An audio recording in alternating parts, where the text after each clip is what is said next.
रविवारी पुण्यात महाराष्ट्र नवनिर्माण सेनेचे 29 नगरसेवक निवडून आले होते।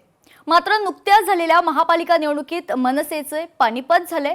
यातच काल राज ठाकरेंनी तातडीने पुण्यात पक्षातील नेत्यांची आणि पराभूत उमेदवारांची बैठक घेतली आणि नेत्यांवर नाराजी व्यक्त करत त्यांना झापलं आहे। पाहूयात।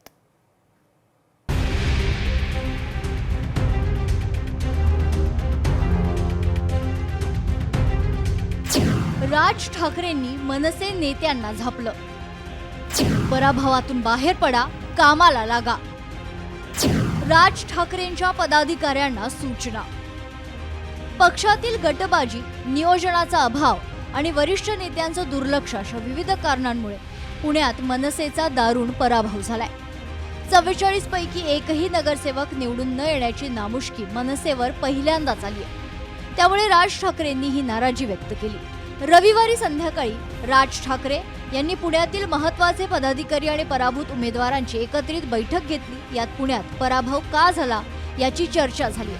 पुण्यात राज ठाकरेंनी पक्ष बांधणीसाठी आणि मतदारांपर्यंत पोहोचण्यासाठी काही गोष्टी सांगितल्या होत्या।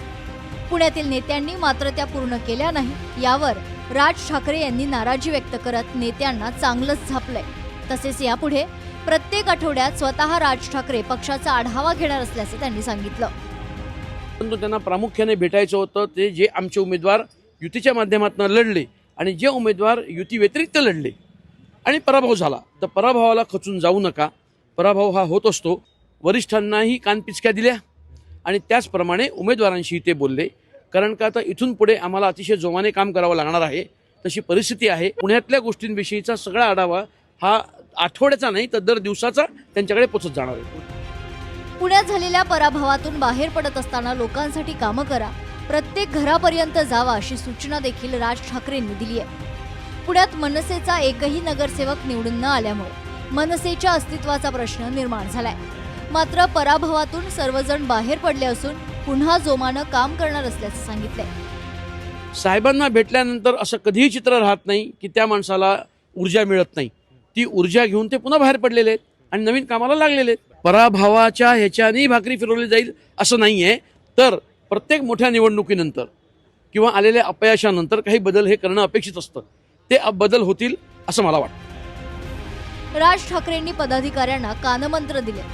पुण्यात मनसेला मोठा स्कोप आहे। राज ठाकरे यांच्यासोबतच पक्षातील नेत्यांनी देखील सक्रिय होण्याची गरज आहे। ग्राउंडला काम करून मतदारांना आकर्षित करावं लागणार आहे। स्वतःमध्ये मूलभूत बदल मनसेला करावे लागतील असं राजकीय विश्लेषक सांगतात। युतीमध्ये लढून शिवसेनेचे ठाकरेंसोबतच्या शिवसेनेसोबत पण लढून त्यांचा फायदा झालेला नाहीये। तर ही थोडीशी आता त्यांना ग्राउंड रूल्स पासून तयारी करणं आणि मतदारांना स्वतःकडे आकर्षित करण्यासाठी एक मूलभूत बदल स्वतःमध्ये करणं गरजेचं आहे। असं झालं तर मग मनसेला पुढे काहीतरी स्कोप पुण्यामध्ये वाढण्यासाठी आहे असं मला या ठिकाणी वाटतं। अनेक वर्षांपासून पुण्यात असलेली मनसेची ताकद कमकुवत होत चालली आहे। सुरुवातीला 29 नगरसेवक, त्यानंतर 12 नगरसेवक आणि 2017ला 2 नगरसेवक आणि आता तर 0। मनसेचा पुण्यातील हा उतरता आलेख पाहता राज ठाकरेंनी आता तरी स्वतः पुण्यात लक्ष घालून काही निर्णय घेतले पाहिजे। नाहीतर पुण्यात मनसे फक्त नावापुरताच अस्तित्वात राहील। आता रविवारी राज ठाकरेंनी नाराजी व्यक्त केल्यानंतर पुण्यातील मनसे कार्यकर्ते आणि नेते जोमाने कामाला लागतील का हे सुद्धा पाहणं महत्त्वाचं असणार आहे। अमोल धर्माधिकारी, लोकशाही मराठी, पुणे।